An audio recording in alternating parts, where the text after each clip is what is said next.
Hi everyone, അസ്സലാമു അലൈക്കും. Welcome to our channel. അപ്പോൾ ഇന്നത്തെ വീഡിയോ എന്താണെന്ന് വെച്ചാൽ തേനും മാങ്ങ. അപ്പോൾ മാങ്ങ കൊണ്ട് നമുക്കൊന്ന് സദ്യയിൽ മാങ്ങാച്ചാറൊന്നും ഉണ്ടാക്കില്ല. അപ്പോൾ അതിനായിട്ട് ഇതാണ് ഈ മാങ്ങ അരിഞ്ഞെടുത്തിട്ടുണ്ട്, കറിവേപ്പിലയും കപ്പൽ മുളകും എടുത്തിട്ടുണ്ട് കേട്ടോ. അപ്പോൾ ഇതിനെ ഒരു ബൗളിലോട്ട് നമ്മൾ അരിഞ്ഞ് വെച്ച മാങ്ങ ഇട്ട് കൊടുക്കാവേ.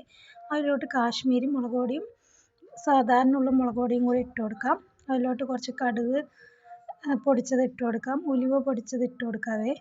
അതുപോലെ തന്നെ ജീരകം പൊടിച്ചത് ഒരു നുള്ളിട്ട് കൊടുക്കാം. എന്നിട്ട് ആവശ്യത്തിന് ഉപ്പിട്ട് കൊടുക്കാവേ. അതിലോട്ട് ഇനി വേണ്ടത് നമുക്ക് കായപ്പൊടിയാണ്. കായപ്പൊടിയും കൂടി ഇട്ട് കൊടുക്കാം കേട്ടോ. എന്നിട്ടൊന്ന് നന്നായിട്ട് എല്ലാം യോജിച്ച് വരുന്ന പോലെ ഒന്ന് നന്നായിട്ടൊന്ന് മിക്സ് ചെയ്ത് കൊടുക്കാം. അപ്പോൾ ഇതിനി ഇവിടെ നിന്ന് ഇരുന്നോട്ടെ. ഇനി നമുക്ക് വറവിടാം. അപ്പോൾ ആദ്യം തന്നെ ഒരു പാൻ വെച്ച് കൊടുക്കാം. അതിലോട്ട് നല്ലെണ്ണ ഒഴിച്ച് കൊടുക്കാം കേട്ടോ.